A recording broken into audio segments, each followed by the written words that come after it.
সকল রাজনৈতিক দলের নেতা কর্মীদের প্রতি আমাদের একটাই অনুরোধ, সবাই চলুন আমরা দায়িত্বশীল আচরণ করি এবং রোগীর চিকিৎসার জন্য সর্বোৎকৃষ্ট যে সহযোগিতা প্রয়োজন সর্বোচ্চ সংযম এবং ধৈর্যের পরিচয় দেই। ইনশাআল্লাহ এত মানুষের দোয়া আল্লাহ রাব্বুল আলামিন নিশ্চয়ই দেশনেত্রী বেগম খালেদা জিয়াকে সুস্থ করবেন। এই জন্য ভারপ্রাপ্ত চেয়ারম্যান মহোদয় সবার প্রতি কৃতজ্ঞতা জানিয়েছেন এবং সবার সহযোগিতা চেয়েছেন আমাদের দলের ভারপ্রাপ্ত চেয়ারম্যান জনাব তারেক রহমান।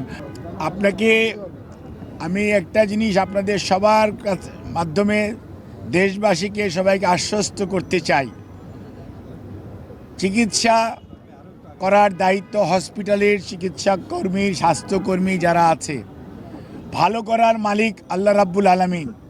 এবং মনে রাখতে হবে চিকিৎসার ব্যাপারে উনার জন্য সারা পৃথিবীর নয় সারা পৃথিবীতে সবচেয়ে ভালো যে চিকিৎসা ব্যবস্থা করা প্রয়োজন সেটি উনার জন্য এখানে করার আয়োজন করা হয়েছে।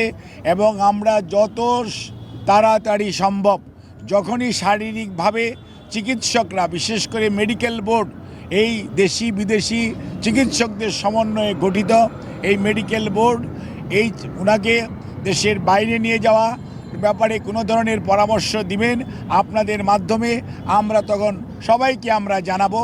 আর এই মুহূর্তে ওনাকে যদি এইটুকুই বলতে পারি, ওনার অবস্থা গত 3 দিন 27, 28 আজকে 29 তারিখ আলহামদুলিল্লাহ ওনার অবস্থা একই পর্যায়ে আছে।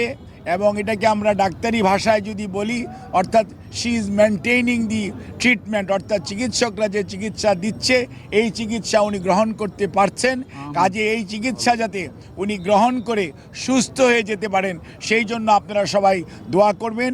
আর বিদেশ যাওয়ার বিষয়টি নির্ভর করছে সার্বিকভাবে শারীরিক সুস্থতা এবং মেডিকেল বোর্ডের সিদ্ধান্ত এবং সুপারিশের পরিপ্রেক্ষিতেই সেই সিদ্ধান্ত পরবর্তীতে গ্রহণ করা হবে, আপনাদেরকে জানানো হবে।